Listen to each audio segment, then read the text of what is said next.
రాజు auto వ్లాగ్కి స్వాగతం సుస్వాగతం. ఈరోజు 17వ తారీఖు 11వ నెల 2024 ఆదివారం. అసలు ఏమైందంటే పొద్దుగల్లా అన్ని రికార్డింగ్ చేసిన, గ్యాస్ కొట్టేయడం కానీ మధ్యలో కొన్ని చూపించడం కోఇన్సిడెంట్ జరిగినాయి, అంటే అనుకోకుండా జరిగినాయి. ఇవన్నీ చూపించినా కానీ లాస్ట్ ఇప్పుడు 4:30కే వచ్చేసిన. 4-5 గంటలకు వచ్చేసి అంతా అయిపోయినాక 7 గంటలకు మనం వీడియో ఇట్లా ఎడిటింగ్ కొంచెం చేసి అప్లోడ్ చేస్తే అయిపోతుంది అని చూస్తే అన్నీ డిలైట్ అయిపోయినాయి. మళ్ళీ ఇక సపరేట్గా వచ్చి మళ్ళీ వచ్చి ఆటోలో కూర్చొని చెప్దామని క్లారిటీ ఇద్దామని చేస్తున్నా. సరే, ఈరోజు మొత్తం మనము 5 అవర్స్ లాగిన్ అవర్స్ ఉన్నామన్నా. 10:30కు స్టార్ట్ చేసిన, అంటే 10:10కి వెళ్తే 10:30 నుంచి బుకింగ్ స్టార్ట్ అయినాయి. 10:30 నుంచి ఆల్మోస్ట్ 4 అంటే 3:30 5 అవర్స్ అయితే ఖచ్చితంగా లాగిన్ అవర్స్ ఉన్నా.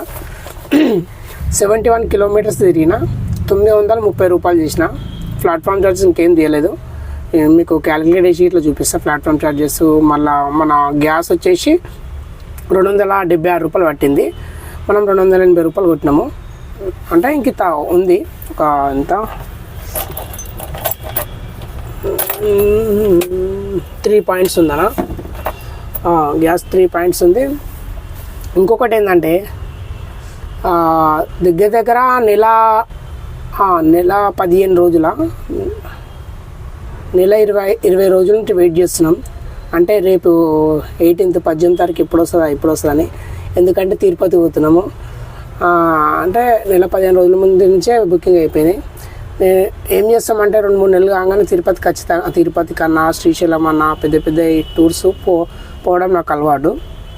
అందుకని ఈ గడ్డము ఎంటికలు ఇట్లా ఎంటికల స్టేషన్లో కొట్టించిన మళ్ళీ తిరుపతిలోకి పోతున్నా. ఎందుకంటే నేను అంటే కొన్ని మనకు ఏ అలవాట్లు లేవు, నాకు ఏ అలవాట్లు లేవు. అంటే తాగడం కానీ వేరే బ్యాడ్ హ్యాబిట్స్ కానీ ఏం లేవు, బయట తినడం కానీ ఎక్కువ ఏం లేవు. ఆ పైసలు ఏవైతున్నాయో నేను నెలకు జమ చేసుకొని ఒక 5,000 కాగానే టూర్స్ పోవడం, అదే దేవుని దగ్గరికి వెళ్ళడం నాకు చాలా ఇష్టం. గుళ్ళకు అసలు నేను ఉండలేకపోతా అసలు వెళ్ళకుండా. అట్లాంటి పెద్ద తిరుపతి కొత్త చూడడం నాకు ఇష్టం. అది దేవునికి సంబంధించిన అయితే చాలా ఇష్టం నాకు. అక్కడికి వెళ్తుంటా, వెళ్ళి టైం స్పెండ్ చేసి వస్తుంటా. నాకు తెలిసి రేపు నైట్ ఎక్కుతాము ట్రైను, ఎల్లుండి మళ్ళా శుక్రవారం గురువారం నైట్ వస్తాము. శుక్రవారం నాడు యథావిధిగా చేస్తుండొచ్చు మేబీ అనుకుంటున్నాం. అదే ఈ టైం ఇట్లా అవుతుంది మీకు. ఎందుకంటే ముందు నుంచి కొంచెం ఇన్ఫర్మేషన్ ఇస్తే వీటి టూర్ పోతుంది కదా, ఇక రేపు ఎల్లుండి రావు కదా అనుకొని ఒక ఐడియాకి వస్తారు అంత అని చెప్తున్నా. ఎందుకంటే ఇక రోజు మీకు కనెక్ట్ అయ్యి సడన్గా రాకపోతే ఇట్లా బాగుండదు. చెప్పి వెళ్తే బాగుంటుందని నా ఒపీనియన్. ఇవన్నీ ఎందుకు చెప్తున్నా అంటే మీరు చూస్తారు కదా, నైట్ 11-10 గంటలకు అప్లోడ్ అవుతుంది ఈ వీడియో. పొద్దుగాల రాత్రి చూడకుండా పొద్దుగాల ఎట్లీస్ట్ చేసి ఆగమాగం చేస్తాడు కదా, ఎట్లీస్ట్ చూస్తారు కదా అని చెప్తున్నా. ఓకే నాన్న. ఇంకొకటి, ఈరోజు హైలైట్ కొన్ని జరిగినాయి అన్న. నేను డైరెక్ట్ చూపించిన వీడియోస్ చేసినా కానీ అమ్మ నాకు మంచి వీడియోస్ వచ్చినాయి అన్న. ఈరోజు అయితే మంచిగా చేస్తాము, ఆ రోజు మంచిగా ఉండే ఎక్స్పెక్ట్ చేసిన. కథం అయిపోయింది, ఈరోజు మంచిగా ఉండే కథం అయిపోయింది. ఏం లేదు, ఏం చెప్పలేను. సరే, ఏం జరిగింది చెప్తా. ఈరోజు బాలనగర్ నుంచి యాప్రాలకు మా ఇంటి దగ్గర డ్రాప్ వచ్చేసింది. హైలైట్ డ్రాప్ అంటే అదే. ఇది నా దరిద్రం ఏంటంటే 19:30 ఆల్మోస్ట్ 20 కిలోమీటర్లు అనుకోండి. ఆడ 220 రూపాయలు 10 రూపాయలే 8 రూపాయలు చేతిలో పెట్టిండు. సరే అని వెళ్ళిపోయినా. ఆల్రెడీ హైలైట్ ఏంటంటే కస్టమర్ ఈరోజు పెళ్ళికి ఇట్లా బాగున్నాయి. కస్టమర్ పెళ్ళి పోయొచ్చారు. ఆల్మోస్ట్ 100 మీటర్స్ వాళ్ళ ఇల్లు అనగా ఆమె చౌకి ఇట్లా కమ్మలు చూసుకుంటుంది. ఒక కమ్మలు లేదు, తులం బంగారం, ఇటు తులం అట, తులం బంగారం లేదు. చాలాసేపు గావరయ్యారు. మన అదృష్టం బాగుండి మన కాళ్ళు కింద పెట్టుకుంటాం కదా, పక్క పొంటి నాకు ఆనుకొని ఉంది. మనకు కొంచెం ఎత్తులా ఉంటుంది, 2 మ్యాట్స్ ఉంటాయి. దానివల్ల వాళ్ళకి బెనిఫిట్ అయింది. ఎందుకంటే స్టెప్ ఎక్కువ ఎగిరదు.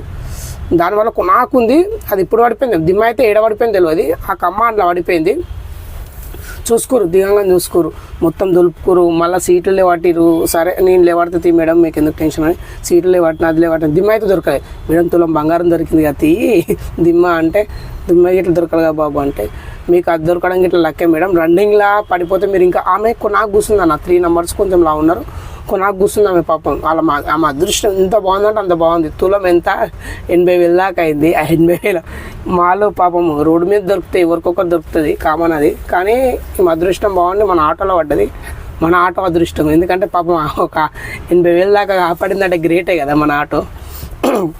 అట్లానే 2 to 3 times ఆగిరు, చీరలు దులిపారు, ఆటో దులిపారు, ముంగడు చూసారు, వెనకాల చూసారు, మొత్తం చూసారు. మేడం మొత్తం చూసుకోండి, మనము ఉన్నట్టు చెప్తాం మేడం, మాకు అవసరం గిట్ల లేదు, మాకు ఆల్రెడీ బంగారం గిట్ల ఉంది, అవసరం గిట్ల లేదు, కాకపోతే చూసుకోండి, ఒకటికి 2 సార్లు వాల్యుబుల్ వస్తువు కాబట్టి అని చెప్పంగానే మొత్తం చూసినాం. నేను 2 times తీసినాం. అయిపోయాక ఇట్లా మళ్ళీ ఒకసారి చూసారు. సరే అని థ్యాంక్ యూ బాబు, మీరు ఇంతసేపు ఆపి ఇన్నిసార్లు చూసినందుకు, ఎవరికి ఇట్లా ఇంతసేపు చూడరు అది ఇది అని చెప్పారు.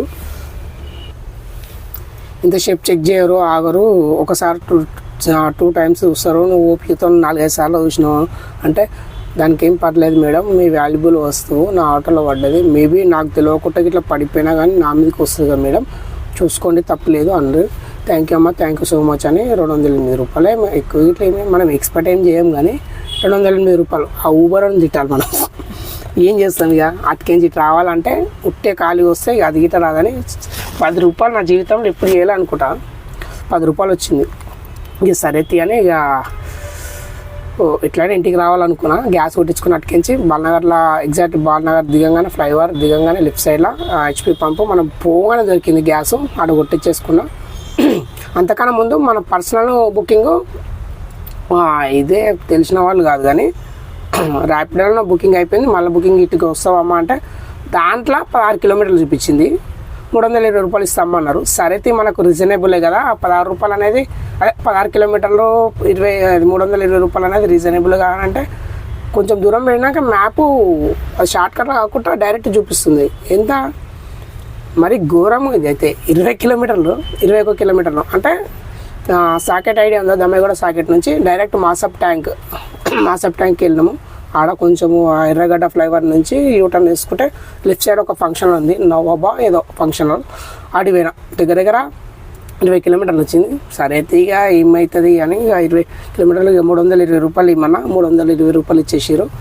ఆయన 300 రూపాయలు ఇస్తా అంటాడు, చిల్లర లేవు అది అన్నట్టు లేదు సార్, నేను 10 నిమిషాలు ఆగినా, మాకు 16 కిలోమీటర్లు చూపించింది, అట్లానే వచ్చిన అసలు యాక్చువల్లీ పర్సనల్ కిలోలు తక్కువ నేను రావడం అది అంటే సరే ఇచ్చేసిండు. నా దరిద్రం ఏంటంటే ఈ కేబుల్ ఉందా, ఈ కేబుల్ 2-3 సార్లు పోయినాయి, అంటే నడుస్తుంది 2-3 సార్లు పోయింది, మళ్ళీ అడిగి పోగానే మొత్తం అయిపోయింది. 20% ఛార్జింగ్ వచ్చింది. అప్పటిదాకా మనకు గ్యాస్ లేదు, ఎందుకంటే ఓ ఫ్లోలో పోతున్నాం. 16 కిలోమీటర్లది ఒకటేసారి 20 కిలోమీటర్లు అయ్యే వరకు జరసేపు మైండ్ అప్సెట్ అయిపోయింది.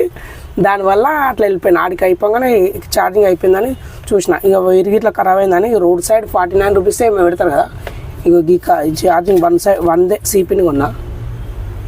ఇది 49 ఏం కాదు, 120 రూపాయలు చెప్పిండు.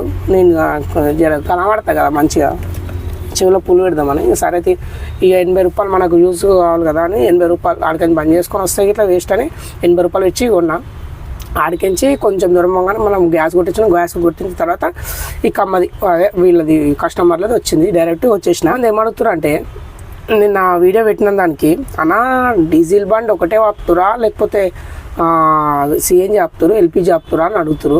అన్న డీజిల్ బండి కాదన్న, డిస్టిక్ బండ్లు ఆపుతురు ఖాళీ. డిస్టిక్ బండ్లు అంటే మీరు అర్థం చేసుకోరు, బయటకు నుంచి వచ్చిన బండ్లు అన్నీ డిస్టిక్ బండ్లే, అవన్నీ ఆపుతురు. మీకు మీరు కామెంట్ ఇట్లా ఎవరైనా నాకు కొంతవాళ్ళు అన్నవాళ్ళు ఇట్లా ఉంటారు కదా, ఎవరైనా పట్టుకొని ఉంటే కోఇన్సిడెంట్గా జరిగి ఉంటే వాళ్ళు చెప్తారు కదా, ఖాళీ పట్టుకొని చెప్పిర్రు, హెచ్చరించారు పలానా టైం ఇట్లా అవుతుందని December 15 వరకు. నేను దాని గురించి పెద్ద డిస్కషన్ చేయాలనుకుంటలేను, ఎందుకంటే అంటే కొంతమంది నెగిటివ్ ఏం తీసుకుంటారంటే మీరే నడుపుకోవాలా మేము నడుపుకోవద్దు అంటారు. మీరు నడుపుకోండి, పోలీసులు పట్టుకున్నప్పుడు వాళ్ళవి వేరే ఉంటాయి ట్రీట్మెంట్స్, ఆర్టీ వాళ్ళు పట్టుకున్నప్పుడు వేరే ఉంటాయి, దానికి మేము అబ్జెక్షన్ చేయము, మాకు ఇన్వాల్వ్ కాదు.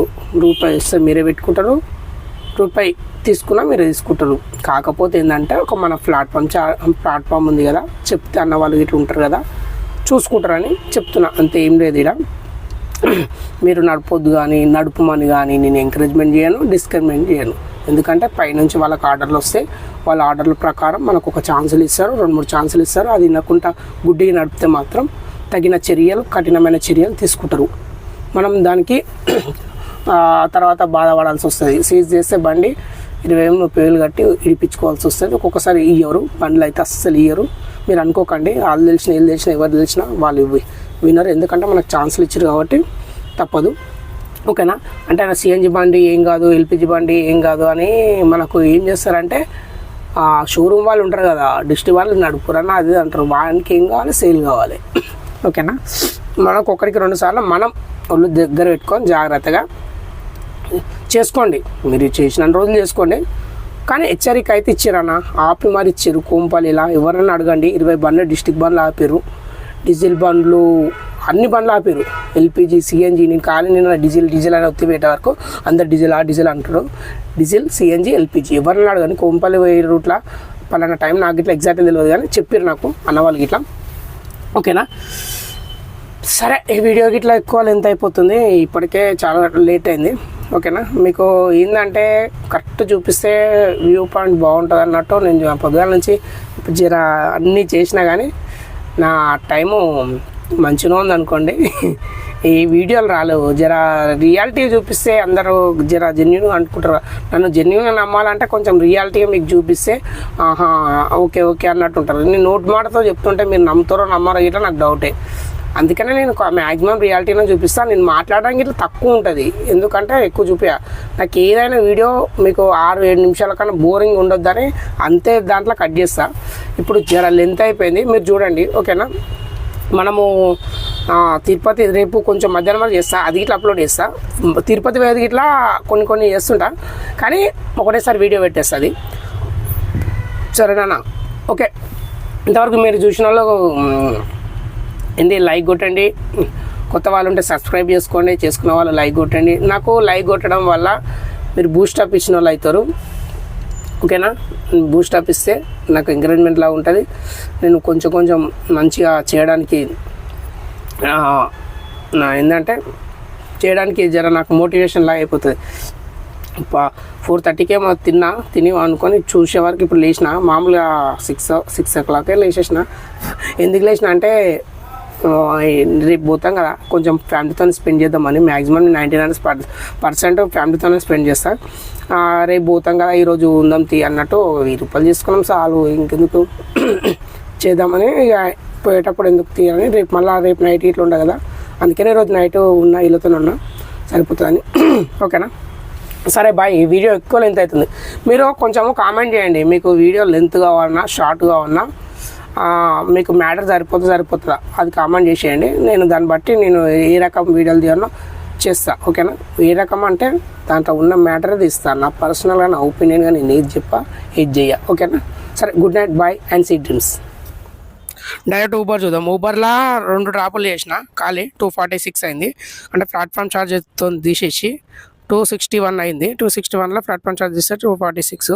ఇలా ఐడియా డ్రాప్ చూపిస్తాను నీకు. ఖాళీ నా కర్మ ఖాళీ తీసుకున్నా. 20 కిలోమీటర్లకు నా జీవితంలో ఎప్పుడు చేయలే. 280 రూపాయలు, 8 రూపాయలు ఖాళీ. ఇదే కమ్మపోయిన స్టోరీ చెప్పినా కదా ఇది. ఖాళీ ఇక ఏం చేస్తాం, ఇక మనం ఇంటి సైడ్ రావాలన్నట్టు లంచ్ టైం అయింది కాబట్టి తీసుకున్నా, తప్పదు. ఇక ఇదే లాస్ట్ డ్రాప్. చాలామంది డౌట్ పడుతున్నారు, అన్న నువ్వు రోజు 200 ఎందుకు ఇస్తున్నావు, లేకపోతే ఈఎంఐ ఎందుకు ఇస్తున్నావు అని.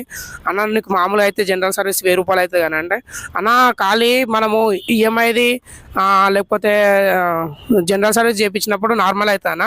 టైర్ ఆలిపోవడం, బేరింగ్లు పోవడం అవన్నీ అయినప్పుడు ఘోరంగా అయిపోతాయి. 20,000 30,000 గిట్లా అవుతాయి. చాలా జాగ్రత్తగా ఉండాలి. అందుకని నేను ఎప్పటికప్పుడు తీస్తున్నాను. మళ్ళీ ఇంకొకటి ఏంటంటే మనం చలానాలు ఇట్లా కట్టాల్సి వస్తుంది కదా, రోడ్ మీద ఎప్పుడు ఏం జరిగేది తెలియదు. అందుకని ఖచ్చితంగా రోడ్ తీయాలి. ఈఎంఐ ఉన్న వాళ్ళు ఖచ్చితంగా ఈఎంఐ తీసుకోవాలి, అది తప్పదు. ఈఎంఐ లేని వాళ్ళు కిరాయి ఉంటే కిరాయి, లేకపోతే వాళ్ళు ఓన్ అయితే ఏం పర్లేదు. ఎందుకంటే నేను రోజు ఎందుకు చూపిస్తాను అంటే కొత్త వాళ్ళు క్లారిటీ ఉంటుంది. ఏదో గుడ్డు చేస్తే వాళ్ళకి అర్థం కాదు. అర్థం కాక డైరెక్ట్ దిగిరు అనుకో ప్రాబ్లమ్స్ ఫేస్ చేయాల్సి వస్తుంది. ఇగో ర్యాపిడోలో అయితే 4 డ్రాపులు చేసిన, 291 మొత్తము. ఓకేనా. మీరు అన్ని క్లియర్గా చూడండి. నేను మధ్యలో వేరే ఎందుకు చెప్తున్నా అంటే చాలామంది డౌట్లు అడుగుతారు కాబట్టి నేను చెప్తున్నా. దానికి ఇలా మనం సపరేట్ వీడియో చేస్తాము. రోజు 200 తీస్తే నెలకు 6,000 అయితే అంటే మనము 30 రోజులు ఏం నడపం అన్న. 1-2 సార్లు ఆలోచించండి మీరు. ఇట్లా అడగండి, తప్పలేదు. కానీ మనము అన్ని ప్రాక్టికల్గా ఉండాలన్న. మనం ఏంటంటే లెక్కల కాడ కరెక్ట్గా ఉంటే, మనీ మేనేజ్ అనేది కరెక్ట్గా ఉంటే మనం ఏదైనా సాధించవచ్చు. నువ్వు చేసే ఆ రోజు 100 రూపాయలు చేసినా సరే, ఆ 100 రూపాయలు నువ్వు ఎట్లా ఖర్చు పెడుతున్నావు అనే దాన్ని బట్టి ఉంటుంది. సరేనా. మొత్తం 930 రూపాయలు అయింది.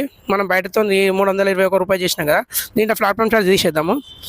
29 రూపాయలు ప్లస్ 15 రూపాయలు 886 రూపాయలు టోటలు.